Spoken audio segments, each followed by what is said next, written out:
जर सरदार वल्लभभाई पटेल यांनी त्या दिवशी मध्यस्थी केली नसती तर आजचा राजस्थानचा अर्धा भाग पाकिस्तानचा असता। हे ऐकायला धक्कादायक वाटत असेल, पण 1947 मध्ये असं घडण्याची पूर्ण शक्यता होती। जोधपूरचे महाराज चक्क पाकिस्तानमध्ये सामील व्हायला निघाले होते, पण सरदार वल्लभभाई पटेल यांनी जोधपूर पाकिस्तानला जाण्यापासून कसं वाचवलं तेच आज आपण सविस्तर बघणार आहोत। नमस्कार मंडळी, मी विठ्ठल, तुम्ही बघताय वेद.com। ही गोष्ट आहे 1947च्या भारत फाळणीच्या वेळीची। भारत स्वतंत्र होत होता, पण देशाचे तुकडे होण्याचे संकट अजून टळले नव्हते। फाळणीच्या वेळी 500 पेक्षा जास्त संस्थानांना भारत किंवा पाकिस्तान यापैकी एकाची निवड करायची होती, पण यामध्ये सर्वात मोठं नाट्य घडलं ते जोधपूर संस्थानाच्या बाबतीत। जोधपूरचे तरुण महाराज हनुमंत सिंह हे नुकतेच गादीवर बसले होते, अशातच त्यांना पाकिस्तानमध्ये येण्यासाठी ऑफर्स येत होत्या। पाकिस्तानच्या मोहम्मद अली जिन्नांना माहीत होतं की जोधपूर जर पाकिस्तानमध्ये आली तर भारताची पश्चिम सीमा कमकुवत होईल आणि पाकिस्तानची मजल थेट दिल्लीच्या दरवाजापर्यंत पोहोचेल। हे साध्य करण्यासाठी जिन्नांनी महाराजांना कराचीमध्ये भेटीसाठी बोलवलं, जिथे जिन्नांनी महाराजांसमोर एक कोरा कागद ठेवला।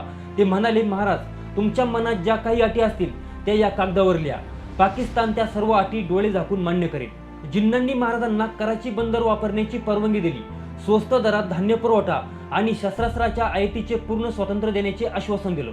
महाराज या आमिषाला बळी पडली आणि त्यांनी पाकिस्तानमध्ये सामील होण्याचे जवळपास निश्चित केले होते। जेव्हा ही बातमी भारताचे लोहपुरुष सरदार वल्लभभाई पटेल आणि त्यांचे सचिव व्ही.पी. मेनन यांना समजली, तेव्हा त्यांच्या पायाखालची जमीनच सरकली। त्यांना जाणीव झाली की जोधपूर गेले तर जैसलमेर आणि बिकानेर ही राज्यही पाकिस्तानच्या दबावाखाली येतील। पटेलांनी तातडीनं महाराजांना दिल्लीला बोलवलं आणि त्यांना वास्तवाची जाणीव करून दिली। तुमची प्रजा हिंदू आहे, जर तुम्ही पाकिस्तानात गेलात तर तिथे धार्मिक दंगली उसळतील आणि तुमची प्रजा तुम्हाला कधीच माफ करणार नाही। तर उद्या तुमची प्रजा तुमच्या विरोधात बंड करेल, तेव्हा तुमचं संरक्षण कोण करणार? या सर्व गोष्टींना तुम्ही जबाबदार असाल। त्यानंतर पटेलांनी महाराजांना खात्री दिली की जोधपूरच्या विकासासाठी आणि संरक्षणासाठी भारत सरकार सर्वतोपरी मदत करेल। आणि त्याच काळात जोधपूरमध्ये मोठा दुष्काळ पडला होता।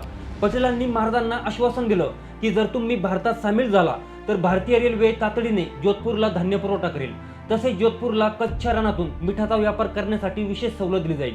पटेलांच्या या मुत्सद्देगिरीने आणि आश्वासनांनी महाराजांचे मन वळवले, पण या भेटीत एक मोठा ड्रामा घडला। जेव्हा व्ही.पी. मेनन स्वाक्षरीसाठी कागदपत्र घेऊन आली तेव्हा महाराज प्रचंड रागात होते। त्यांनी अचानक आपली पेन पिस्तूल बाहेर काढली आणि मेनन यांच्यावर रोखली। ते जोरात ओरडले, मी तुमच्या दबावाखाली येऊन हे करत आहे, मला हे मान्य नाही। व्ही.पी. मेनन यांनी अतिशय शांतपणे परिस्थिती हाताळली। त्यांनी महाराजांना सांगितले, तुमची ही कृती तुमच्या राज्यासाठी आणि स्वतःसाठी घातक ठरेल। अखेर पटेलांचा दरारा आणि समजुतीमुळे महाराजांनी त्या पिस्तुलाचा त्याग केला आणि भारताच्या विलिनीकरण पत्रावर स्वाक्षरी केली। जर त्या दिवशी सरदार पटेलांनी हे धाडस दाखवलं नसतं तर आज राजस्थानच्या मध्यभागापर्यंत पाकिस्तानची सीमा असती। पटेलांच्या याच कणखर भूमिकेमुळे आज जोधपूर आणि संपूर्ण राजस्थान भारताचा गौरवशाली भाग आहे। तर मंडळी, सरदार वल्लभभाई पटेल हे स्वतंत्र भारताचे पहिले गृहमंत्री होते। त्यांच्या याच गृहमंत्री पदाच्या अधिकाराचा आणि मुत्सद्देगिरीचा वापर करून त्यांनी जोधपूर, हैदराबाद आणि जुनागड यासारखी कठीण संस्थाने भारतात विलीन करून घेतली। म्हणूनच त्यांना भारताचे लोहपुरुष म्हटलं जातं। तुम्हाला काय वाटतं, जर सरदार पटेलांनी त्या दिवशी जोधपूरच्या महाराजांना रोखलं नसतं तर आज भारताची परिस्थिती काय असती?